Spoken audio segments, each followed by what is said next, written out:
नमो सिद्धाणं नमो आयर्याणं नमो वज्रायाणं नमो रोहिसभ्यसाहूणं यस्य स्वयं स्वभावाप्ति रवाभि कृष्णकर्मणा तस्मै संज्ञानिरूपाय नमोस्तु परमात्मने। धर्म सभा में आने वाले समो शरण जाते, धर्म देशना सुनने वाले दिव्य ध्वनि पाते। गुरु मेरे तो प्रभु मिलेंगे कहती वाणी माँ। बारे बारे हम शीस झुकाए हे जिन वाणी माँ। बारे बारे हम शीस झुकाए हे जिन वाणी माँ। देवदेव चिंतामणि पार्श्वनाथ भगवान की, आदिनाथ भगवान की, वर्तमान शासक से महावीर भगवान की, आचार्य से विराट सागर जी महाराज की, शिक्षा दीक्षा देने वाले गुरु आचार्य से विभव सागर जी महाराज की, आरिका जिनवाणी पुत्री सिद्ध चक्रता की आराधिका आरिका सिद्ध श्री माता जी के चरणों में बारंबार अहिंसा में विश्व धर्म की जय। नगर गौरव वारिका मां संघ श्री सभा श्री माता जी की। क्या आज समाज में सबसे बड़ी विनम्रता है कि हमको किसी के सामने झुकना नहीं है। क्या नहीं होना है? किसी के भी सामने हमको झुकना नहीं है। जब आप झुकोगे नहीं तो ऊंचे कैसे बनोगे? पहले के मंदिरों के गेट आपने देखे थे क्या? देखे हैं मंदिर को गेट कैसे होते थे? छोटे छोटे होते थे। छोटे छोटे गेटों का अर्थ क्या होता है? कि आप जितनी झुकोगे तो आप उतने ऊंचे चले जाओगे, और जितने नहीं झुकोगे तो आप क्या करोगे? उतने नीचे जाओगे। क्या होगे? जितने नहीं झुकोगे ना तो आप उतने नीचे जाओगे। कहाँ जाओगे फिर? कहाँ जाओगे? अगर झुकोगे तो आप स्वर्ग जाओगे, और नहीं झुकोगे तो कहाँ चले जाओगे? नरक चले जाओगे। इसलिए हमेशा कोई आपसे कुछ कह रहा है तो उसकी बात को थोड़ा सा सुन लो। क्यों सुनना है? ऐसा मत बोलना, क्योंकि सुनना आपको पड़ेगा। चाहे अच्छे से सुनो चाहे बुरे से सुनो, सुनना तो पड़ेगा ना। बड़े की बातों का सम्मान पूर्वक सुनोगे तो बड़े को भी अच्छा लगता है, और असम्मान रूप से सुनोगे तो बड़े फिर बाद में क्या कहते हैं? क्या कहेंगे कि हमको इससे बात नहीं करनी है, ये तो हमारी कभी सुनता ही नहीं है। होता है कि नहीं? ऐसा होता है। आप सबका मौन है क्या? नहीं है ना? तो तब मैं पूछूं तो आप उत्तर दे देना, नहीं तो मेरे को लगता है कि सब कोई सो रहे हैं। ऐसा तो नहीं है। आज चक्रवर्ती जी वो कौन है? सौधर्मेंद्र आज क्या नहीं करेंगे? अवधि ज्ञान नहीं लगाएंगे, क्योंकि बड़ी माता जी इतना मीठा बोलती हैं कि अवधि ज्ञान अपने आप रख जाता है। इसलिए आज हम मीठा नहीं बोलते हैं। इसलिए हमको अच्छा, आप आंख बंद करके सुनते हो, अवधि ज्ञान नहीं लगाते हो, क्योंकि चतुर्थ काल में अवधि ज्ञान होता है, पंचम काल में तो अवधि ज्ञान होता भी नहीं है। इसलिए ध्यान पूर्वक सुनना। हाँ हाँ, बैठ जाओ, साथा रखो थोड़ी सी। बंधुओं, अगर फूट पड़ेगी तो टूट जाओगे। क्या होगा? घर में टूट पड़ती है। ओम शांति। नीतेश भैया, अपनी सभा लगी है, सभा का थोड़ा सा सम्मान कर लो, नहीं तो है ना क्या करना है। अगर आप आपके और समाज के बीच में अगर फूट पड़ेगी तो आप क्या हो जाओगे? टूट जाओगे। जैसे कि 5 उंगली रहती है ना, और 5 में से अगर एक उंगली भी टूट जाए तो क्या 5 उंगली काम कर पाएंगी? किसी चीज को उठा पाएंगी? नहीं उठा पाएंगी। उसी प्रकार ये आपकी समाज है ना, जो आपका हाथ है, अगर मुट्ठी होगी ना तो हर किसी से लड़ने की ताकत हो जाती है, और अगर एक उंगली होगी ना तो किसी से लड़ नहीं सकते हो। लड़ सकते हो क्या? नहीं लड़ सकते हो। उसी प्रकार अगर आपके ऊपर, आपके घर में 5 भैया बहन हो, कितने? 5 भैया बहन हो, और आपके ऊपर कोई लड़ने के लिए आ रहा हो, तो वह लड़ने के लिए आता है क्या? नहीं आ पाता है। क्यों नहीं आ पाता है? पहले वह सोचता है कि उसके घर में इतने सदस्य हैं तो हम लड़ने कैसे जाएं? अगर हम एक जने पहुंचे तो हमारे के ऊपर क्या कर देगा? मारपीट से हमको एक करके भगा देंगे। उसी प्रकार अगर आपकी समाज में एकता होगी ना तो कोई भी फूट नहीं डाल पाएगा। उसी लिए आपको क्या करना है? एकता को करो, ना कि आप आंगन में कैसे बैठ पाए। इस धर्म रूपी आंगन में आप कैसे बैठे हो? एकता है तभी तो आप इधर आके बैठ गए हो। भगवान की समोशरण में सभी जीत जाते हैं, उनमें भिन्नता नहीं करते हैं। तो आप भी जब भगवान के पास आते हो ना तो एक रूप होके आया करो। कैसे? एकता के साथ आओगे तो आपका धर्म आगे बढ़ता रहेगा, और आप एक एक करके आओगे तो क्या होगा? क्या होगा? धर्म की इतनी महत्ता समझ में नहीं आएगी। जैसे कि अंगूर का गुच्छा रहता है। क्या रहता है? अंगूर का गुच्छा। उसका एक दाने की कीमत होती है, तो वह गुच्छे की कीमत होती है। गुच्छे की कीमत होती है। अगर अंगूर के गुच्छे से एक दाना निकल जाता है तो जो ठेले वाला व्यक्ति होता है ना, उनको थोड़ा सा दूर रख देता है, अंगूर के दाने के गुच्छे से अलग कर देता है। क्या? फिर आप जाते हो उसकी दुकान पर और क्या कहते हो? हमको क्या चाहिए? अंगूर चाहिए। मगर कैसे चाहिए? गुच्छे वाले चाहिए। उसी प्रकार से यह समाज भी कैसी होनी चाहिए? ऐसे जैसे अंगूर का दाने सब एक साथ रहते हैं ना गुच्छे में, तो अच्छी शोभा को प्राप्त होते हैं, और जब गुच्छे से टूट जाते हैं तो उनका दाम भी घट जाता है और वो शोभा को प्राप्त नहीं होते हैं। जिस प्रकार से अंगूर का एक दाना टूट जाता है तो वह शोभा को प्राप्त नहीं होता है, उसी प्रकार से समाज के हर व्यक्ति हमारे गुच्छे के समान है। अगर समाज का एक व्यक्ति भी टूटता है ना तो वह क्या होता है? सम्मान को प्राप्त नहीं होता है। अगर आपको सम्मान चाहिए ना तो यह सम्मान करना छुड़वा दो। कैसा? कि आप लोग क्या चाहते हो? हमने बोली तो ले ली, अब हमारा सम्मान कैसा हो?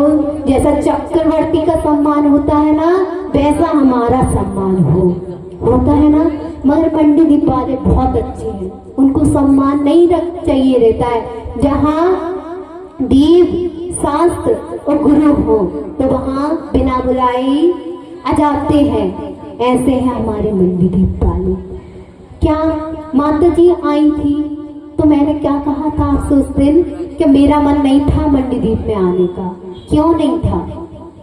आपने कभी उसके ऊपर फिर हमसे पूछा कि माता जी आपका मन क्यों नहीं था मंडी दीप में आने का? जब आपने इधर अपना पूरा जीवन व्यतीत किया है तो फिर आपका मंडी दीप में आने का मन क्यों नहीं था? पूछा, ऐसा विचार आया था, मगर पूछने की फुर्सत नहीं थी। हमने पता क्या सोचा था कि जब हम मंडी दीप में जाएंगे तो क्या देखेंगे? सबने एकता देखेंगे। तो हम उस दिन आपकी मंडी दीप में जाएंगे तो हमको जब आपकी एकता दिखी तो हम मंडी दीप आ गए। कैसे आए हैं? जब सब भोजपुर बुलाने गए, क्योंकि सभी मंडी कौन कौन गए थे बुलाने के लिए? दीप वाले भी गए थे, पटेल नगर वाले भी गए थे और मंडी वाले भी गए थे और नेमिनाथ मंदिर वाले भी गए थे। तब चारों कमेटियां पहुंच गई थी, तब जाके माता जी ने हाँ कही थी कि नहीं कही थी ना कभी। तो तब आपकी एकता थी, तब जाके हम आए हैं। और अब एकता नहीं होती तो कैसे आ जाते हम? नहीं आते, हमारे दूसरी रास्ता से चले जाते। इसलिए एकता हमेशा रखना, एकता आपको संसार से पार कर देगी।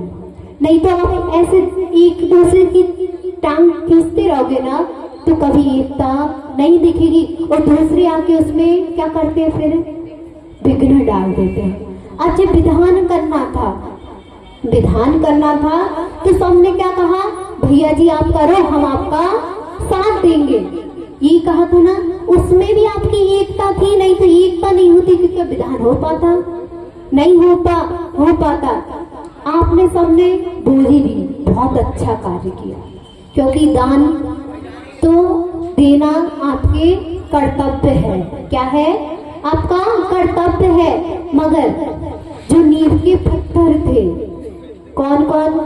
अगर इस पंडाल में जो हमने बोली दी है और जो हमने बोली लगवाई है, अगर वो ही एकत्रित हो जाते और जो आप समाज वाले एकत्रित नहीं होते, क्या विधान हो पाता?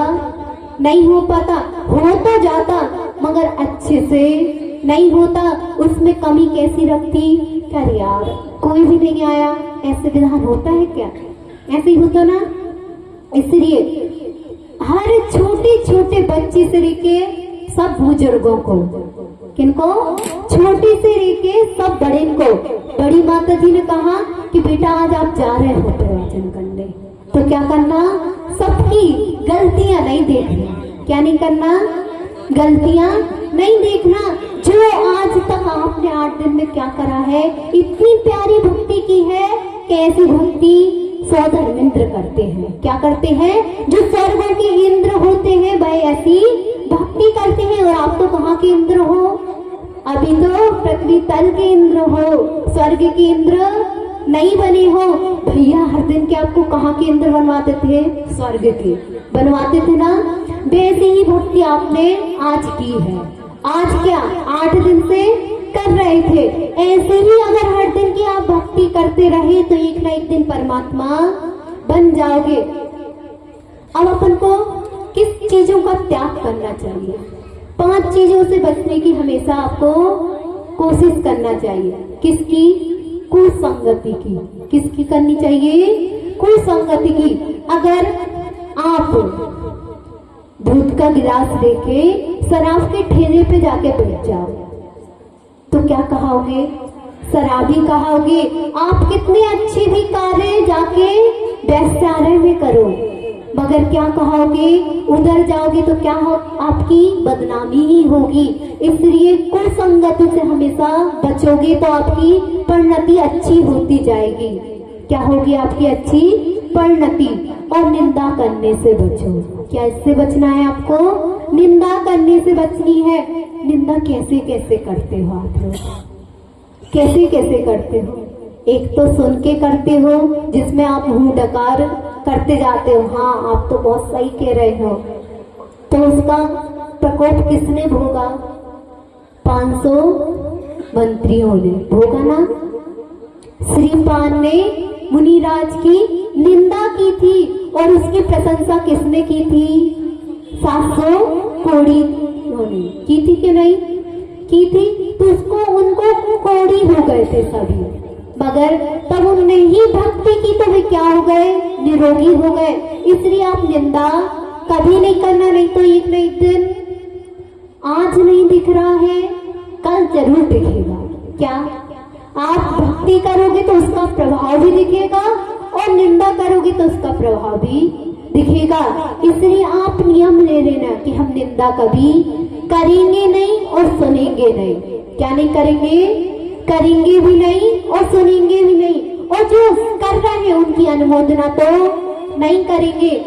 नहीं तो आप क्या कहते हो? माता जी हमको व्यवहार निभाना रहता है, इसलिए उनकी बात भी सुननी जरूरी है।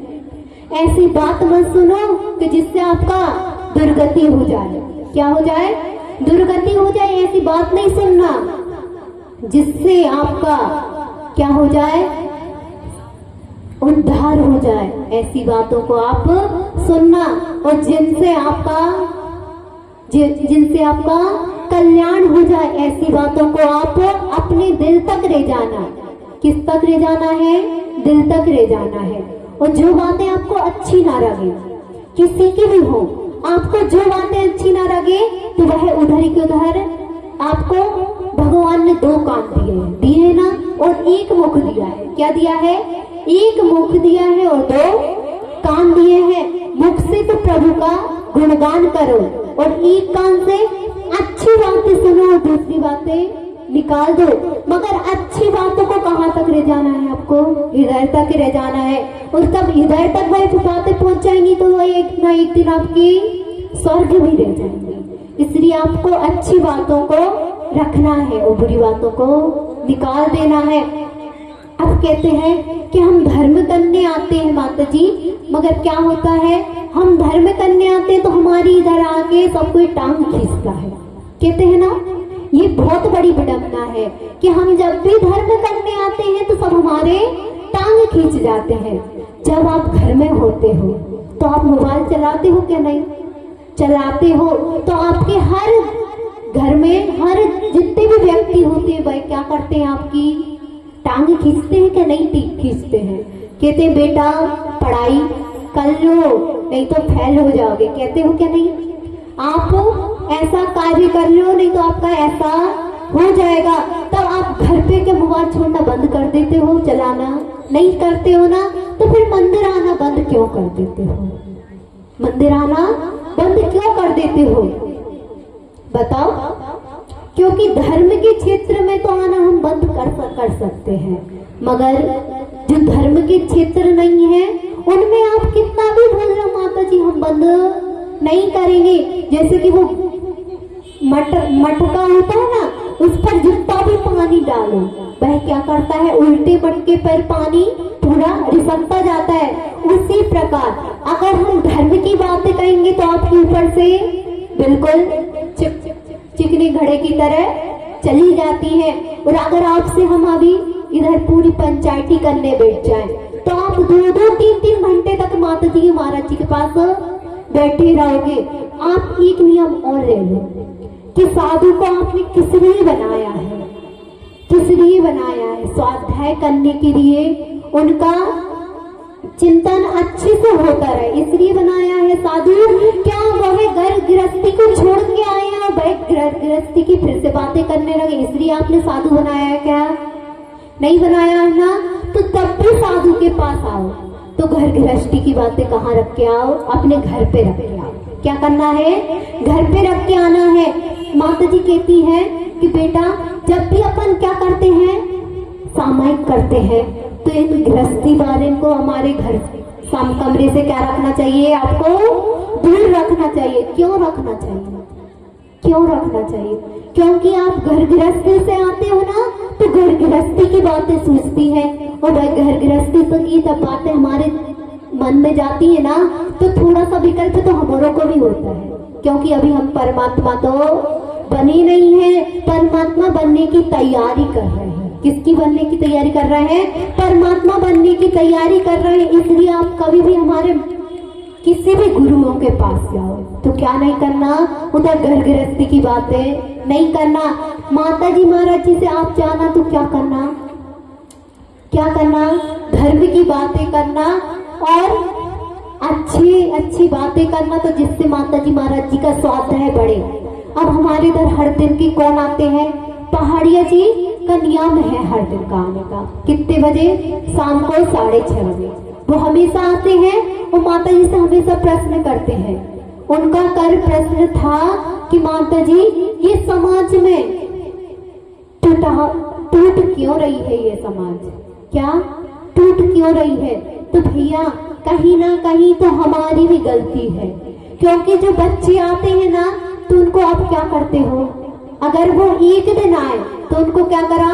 10 रक्षण में जैसे बच्चे आते हैं तो उनको क्या करते हो? पीछे से उनको टांट करते हो, ऐसा नहीं ऐसा करो। आज वो आ रहे हैं, थोड़ा उनको समय तो दो, वो कल से अच्छी क्रियाएं करने लगेंगे। थोड़ा उनको 1-2 दिन देखो तो नहीं, उनको हंटर लेके पीछे पड़ जाते हो। कैसे पढ़ते हो? बिल्कुल हंटर लेके। क्यों पढ़ते हो? क्योंकि आपको लगता है कि हम सबसे ज्यादा धर्म कर रहे हैं। क्या कर रहे हो? आप सबसे ज्यादा धर्म नहीं कर रहे हो। तब आप किसी को टोक रहे हो ना, तो एक जने को आप धर्म करने से रोक रहे हो। इसलिए कभी भी मंदिर में आके आप उसको धीरे से तो समझा सकते हो, प्यार से तो बोल सकते हो कि बेटा आपने ऐसी गलती की है, आपको ऐसी गलती नहीं करनी चाहिए। आप उसको उसका महत्व तो बताओ कि हम ये गलती कर रहे हैं, तो आपको इससे ये होगा। आपने कभी उसको बताया कि मंदिर जाओगे तो आप अगर श्री जी का अभिषेक कर रहे हो तो एक ना एक दिन आपको सुमेरु पर्वत पर ले जाकर कौन? सौधर्मिंद आपका अभिषेक करेगा। आपने कहा? कभी नहीं कहा। आपने क्या कहा कि बेटा आपने आपसे आज कलश गिराया तो आप क्या होगा? आपकी दुर्गति होगी। पहले आप उसको इतना डरा देते हो, इतना डरा देते हो कि वो मंदिर आना बंद कर देता है। करता है कि नहीं? क्यों करता है? क्योंकि आप धर्म से उसको डरवा देते हो कि हम अगर धर्म करने जाएंगे तो हमको 1000 लोग टोकेंगे, 1000 लोगों की नजर हमारे ऊपर होगी। इसलिए धर्म करना आदमी छोड़ देते हैं। अगर आपको धर्म करवाना है तो धर्म करवाने के लिए आपको क्या करनी पड़ेगी? पहले व्यवस्थाएं देनी पड़ेगी, तब आप किसी से व्यवस्था ले सकते हो। अभी इधर आप आके बैठते थे तो आपको सबको अपनी अपनी थाली लगी मिलती थी क्या? नहीं। तो आपकी व्यवस्थाएं बनी रहती थी, और अगर वही व्यवस्था आपको नहीं मिलती तो क्या आपकी व्यवस्था बनती? सब बिगड़ जाती। बिगड़ती क्या? नहीं। आज एक दिन आते, दूसरे दिन नहीं आते। क्यों? माता जी के पास जाएंगे और विधान करेंगे तो पहले तो हम हमारी खुद की व्यवस्थाएं बनानी पड़ेगी।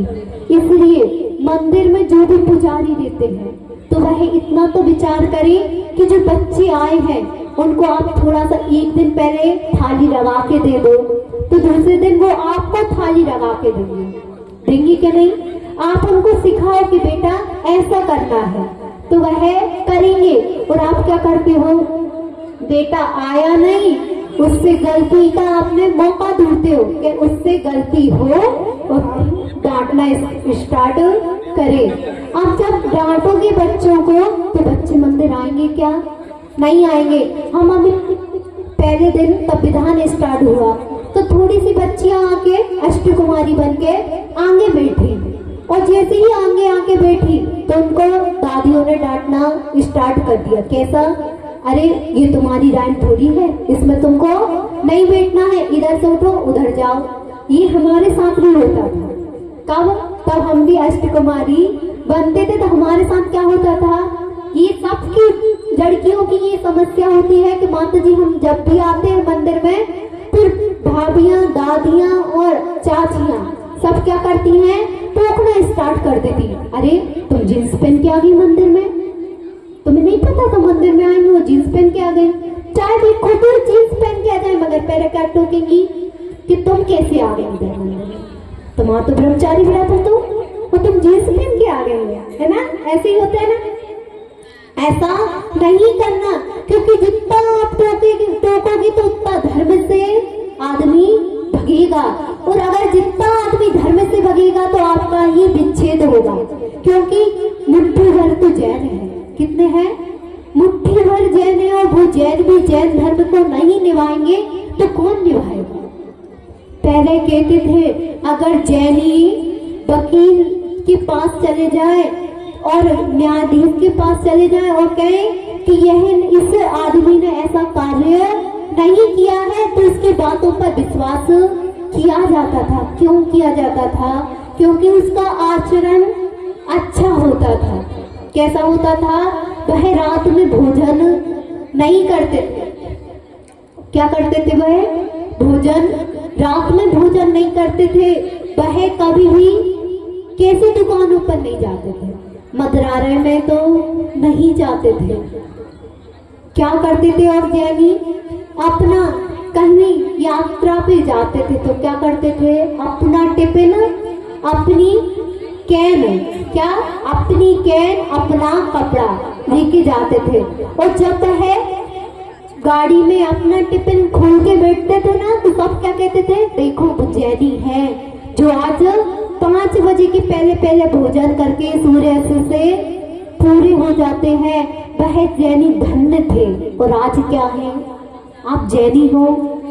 जैनी हो क्या? सही मामले में आप जैनी हो? हाँ माता जी, हम तो बहुत जैनी है। हम 5 क्या सूर्यास्त होने के पहले भोजन कर देते। इधर सबका सूर्यास्त होने के पहले भोजन करने का त्याग किसका नहीं है? क्या हम बताओ किसका कि सूर्यास्त हो जाएगा हम उसके बाद भोजन करेंगे? किसका नियम है ऐसा? किसका नियम है ऐसा कि सूर्यास्त हो जाएगा हम उसके बाद भोजन करेंगे? किसी का भी नहीं है ऐसा नियम। समय से है। अच्छा, हम आप डॉली भाभी समझी नहीं हो बात को। हम क्या कहना चाह रहे हैं आपसे कि सूर्य अस्त होने के बाद का किसका नियम है कि हम भोजन अब करना स्टार्ट करेंगे। जो आप कह रहे हो ना समय पे हम भोजन करेंगे, समय कितना बजे का? अभी कितने बजे सूर्य अस्त हो रहा है? 5:30 पे हो रहा है। और आप कितने बजे भोजन करते हो? 6 बजे करते हो ना? 7 और 6 जब बिल्कुल अंधेरा हो जाएगा, 1 मिनट बचेगा 7 बजने में। कितना मिनट बचेगा? 1 मिनट बचेगा, तब हम भोजन करते हैं। तो क्या हम जैनी कहलाएंगे? नहीं। इसलिए क्या करना है? क्या करना है? हम ये नहीं कह रहे कि आप नियम लो, हम नियम तो देता ही नहीं है। क्यों? क्योंकि नियम वो देता है जिसको पालना हो, वो अपने आप नियम ले लेता है। इसलिए आप कहते हो ना कि हम जैनी हैं, क्या कहते हो? अब एक बात और आती है, अभी तक इतनी इंद्राणियां तो खूब दिखी हमको। कितनी? बहुत सारी इंद्राणियां दिखी। उनके इंद्र कहाँ थे? इंद्र क्या कर रहे थे? सब अपने व्यापार में व्यस्त थे। व्यस्त थे कि नहीं आप लोग सब? आज सब इतने घने दिख रहे हैं। क्यों दिख रहे हैं? क्योंकि आज संडे है, इसलिए दिख रहे हो ना सब, इसलिए दिख रहे हो। तब भी इंद्र लोग तो आए ही नहीं है अभी भी। इंद्र कैसे आते हैं? इंद्र को भक्ति की जरूरत होती है तब इंद्र आते हैं। आज भैया कह रहे थे कि इंद्र जो ध्वजा है उसमें हमने देवों को आमंत्रित किया था। वह देव आमंत्रण आप करोगे तो क्या भैया आपने इधर के इंद्रों का आमंत्रण नहीं किया था क्या? माता जी के तो पीले चावल से भी नहीं आए। अब हम सोच रहे हैं कि फिर से बोले हैं। अच्छा, बहुत बढ़िया है। धर्मपत्नी कौन होती है? आपको धर्मपत्नी का मतलब पता है? जो धन का अर्जन करवाए, क्या वो ही धर्मपत्नी होती है? कि जो धर्म का अर्जन करवाए वो धर्मपत्नी होती है? कौन होती है? जो धर्म का अर्जन करवाए वह धर्मपत्नी होती है। जब मैना सुंदरी का विवाह नहीं हुआ था श्रीपाल से, क्या? जब मैना सुंदरी का श्रीपाल से विवाह नहीं हुआ तो मैना सुंदरी के जो घर वाले थे उनने श्रीपाल के लिए बहुत कुछ कहा कि श्रीपाल तो ऐसा कुष्ठ रोगी है, वह दरिद्री है, उसके पास खाने के लिए कुछ नहीं है। कैसा कैसा कहा कि वह तो इतना कुष्ठ रोगी है कि उसके शरीर में से बदबू आती है, वह अपने गल यानी बहुत ज्यादा गंदा है, श्रीपाल आप उससे शादी मत करो। मगर मैना सुंदरी ने क्या कहा? तब तो वह चुप रही। क्या रही? तब तक वह चुप रही। और जैसे ही उसकी शादी हो गई, क्या हुई? शादी हो गई श्रीपाल से, और उसके बाद तब उसकी विदा होने लगी। तब सबने क्या कहा कि श्रीपाल तो कैसा कुष्ठी है, आपके प्रभुपाल ने क्या आपके साथ अनर्थ कर दिया, आपके पिताजी ने आपको कैसे बल के साथ विवाह दिया। तब मैना सुंदरी ने क्या कहा कि आप हमारे शब्द पूज्य हो, पिताजी के लिए ऐसे शब्द मत कहिए। और जो हमारा पति देव आज हमारे देवता बन गए हैं, उनके बारे में हम एक शब्द भी सुनना पसंद नहीं करेंगे। आज उस पति को कुष्ठ रोग है ना, वह धीरे धीरे हम उसके अच्छे करवा देंगे। कैसे करवाएंगे? मगर धर्म करते करते। आप लोग कभी कहते हो, आप क्या कहते हो माता जी, अभी हमारी दुकान नहीं चल रही है इसलिए उनको थोड़ा सा दुकान पे जाना पड़ेगा। आचार परिविष्टि क्या कहते हैं कि दुकान कहाँ, आप दुकान में कमाते हो ना, दुकान की नींव कहाँ होती है? दुकान की नींव कहाँ होती है? बताओ, दुकान की नींव कहाँ है? मंदिर में है। कहाँ है? अगर आप दुकान में पैसे कमाना है तो मंदिर में आके अभिषेक तो करो, अपने आप पैसे कमा जाओगे।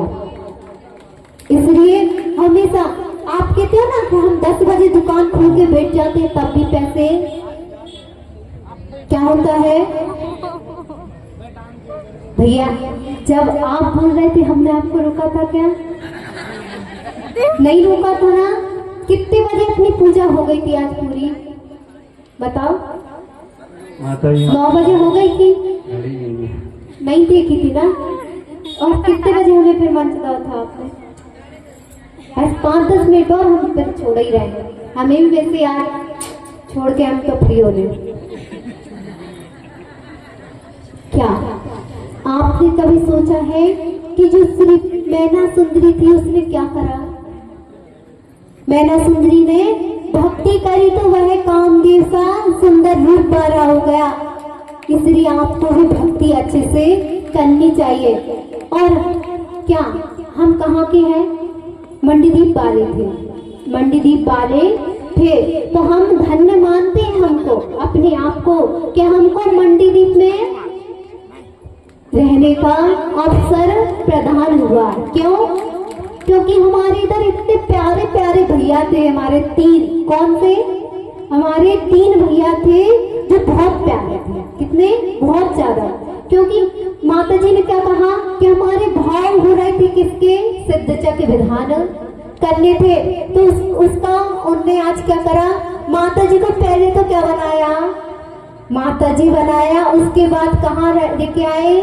मंडीदीप लेके आए। फिर सिद्धचक्र मंदिर की स्थापना की और उसमें हमको विधान करवाया।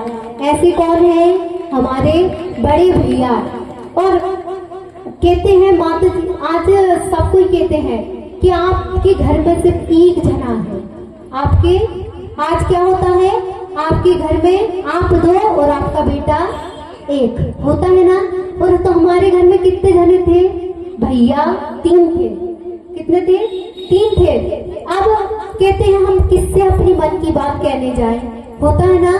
तो हम हमारे मन की बात किससे कहने जाते थे? हमारे सबसे छोटे भैया जो हमसे बड़ा है, किससे कहने जाते थे? हमारे अंकित भैया से हम हर बात मन की कहते थे कि भैया हमसे ये गलती हो गई है, आप सब घर को संभाल लेना, क्योंकि हम तो बताएंगे तो हमको डांट पड़ जाएगी, आप थोड़ा सा उसको संभाल लेना। और हम दूसरे भैया से क्या कहते थे?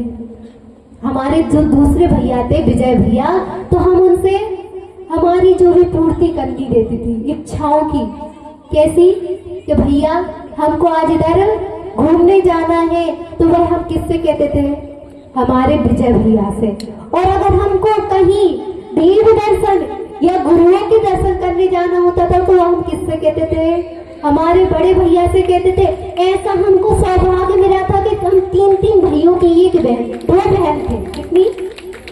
2 बहन थे। इसलिए ऐसे हम हमेशा यही प्रार्थना करेंगे कि जैसे हमको भैया मिले थे, जैसे हमको भैया मिले थे, ऐसे हर बहन को भैया मिले। क्योंकि जो भैया आपको धर्म में लगाए वो तो ही सही भैया है, और जो आपको कर्म में लगाए वो सही भैया है क्या? नहीं है। क्योंकि हमारे तीनों भैया ने हमको हमेशा धर्म करने की हमेशा छूट दे के रखी थी कि आपको जितना धर्म करना है कर लो। और जब हमने भैया से पूछा कि भैया अब हम दीक्षा ले रहे क्या? क्या कहा? भैया से हमने पूछा भैया हम दीक्षा ले रहे, तो भैया ने क्या कहा? क्या कहा? बड़ी मम्मी ने तो पता हमसे क्या बोला? मम्मी ने बोला कि बेटा अभी एक भैया की शादी हो गई है और दूसरे भैया की होनी बाकी है, जब दूसरे भैया की शादी हो जाए तो आप खूब दीक्षा ले लेना। मगर हमारे बड़े भैया ने हमसे क्या कहा कि बेटा हम तो इस जाल में फंसे ही हैं, मगर आप मत फंसना, क्योंकि इस जाल में जो फंसता है ना वह हमेशा फंसता ही जाता है। आप आज आपके उत्तम भाव हो रहे हैं तो आप दीक्षा ले लो। ऐसे बड़े भैया जिनने हमारा हर पग पग पर हमेशा साथ दिया है, और आज आरिका बनने के बाद भी, क्या आज हम आरिका बनने के बाद भी जो हमारा और हमारी, जब उनकी 2 बहनें छूटी तो उनको एक बड़ी बहन मिल गई।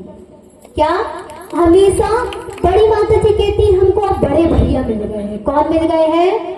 बड़े भैया मिल गए हैं, जिनसे हम हर मन की बात कह सकते हैं, क्योंकि बड़ी माता जी के कोई बड़े भैया नहीं थे, उनसे सब छोटे थे। उनकी बहनें तो खूब बड़ी बड़ी थी, उनसे 3 बहनें तो बड़ी थी, मगर उनसे भैया कभी भी बड़े नहीं थे। तो भैया वो हमेशा क्या कहती हैं, हमको जो हम आपसे भी बात नहीं कह पाते हैं, जो हमसे माता जी बात नहीं कह पाती हैं, वह भैया से कह देती हैं, क्योंकि उनने इतना विश्वास भाई माता जी पर बनवा दिया है कि हम जो भी करेंगे माता जी धर्म के लिए ही करेंगे, और जो कहेंगे वो धर्म के लिए ही कहेंगे। तो ऐसे भैया सभी को मिले। तो हमारी यही प्रार्थना है कि जैसा हमको घर मिला था, जैसी हमको मंडी दीप मिली थी, ऐसी मंडी दीप सबको मिलती रहे। हर एक छोटी छोटी बहनें, जब जो हमारे सेठ जी थे, कौन हमारे जो सेठ जी थे, वह हमको हमेशा जैसे भी कहीं भी बड़ी माता जी के पास घूमने जाते थे ना, यानी विमल दादाजी वह तब भी कहीं भी साधुओं के दर्शन करने जाते थे तो पहले क्या बोलते थे, आकांक्षा, रोशनी, महक और आरती दीदी, इनसे हमेशा पहले पूछते थे कि दीदी आप लोगों को तो नहीं चलना है क्या? तो ऐसा उनके हमारे ऊपर उपकार है, क्योंकि वो हमको हमेशा ले जाते थे तो हम साधुओं से जुड़े रहे, और जुड़े रहे तो एक न एक दिन हम भी साधु बन गए। तो इसलिए ऐसे हर जो पंडाल में बैठे हैं, हमारे ऊपर उनका बहुत उपकार है क्या नहीं है उपकार, जिनने आज भी आके धर्म की आराधना कर रहे हैं। और जब हम बिनोरी के लिए आए थे ना, तो उनने क्या करा था, सबने अब छिंदवाड़ा सब गए थे, तो उधर आचार्य ने पूछा था ना, सबसे पूछा था ना कि माता जी को हम दीक्षा दे दें क्या, पूछा था क्या नहीं? तो सामने मंडी दीपाली ने क्या कहा था, हाँ माता जी को दीक्षा दे दो। तो आपका भी हमारे ऊपर बहुत उपकार है। और अभी तक कितने दिन हो गए हमको इधर आए हुए मंडी दीप? 15 दिन तो हो गए, 20 दिन हो चुके हैं। और 20 दिन में हमारे संग से और हमारी दीदियों से जो भी जाने में अनजाने में जो भी गलती हो गई हो तो उसके लिए क्षमा करना, और अहिंसा में विश्व धर्म की। देखो 14 महीना की हैं माता जी, 14 महीना को वो माँ तो वो लगते हैं। हमारी पूज्य आरिका माँ सिद्ध श्री माता जी के संग में रहकर दोनों आरिका माता जी अच्छी तपस्या कर रही हैं, और हमारे भी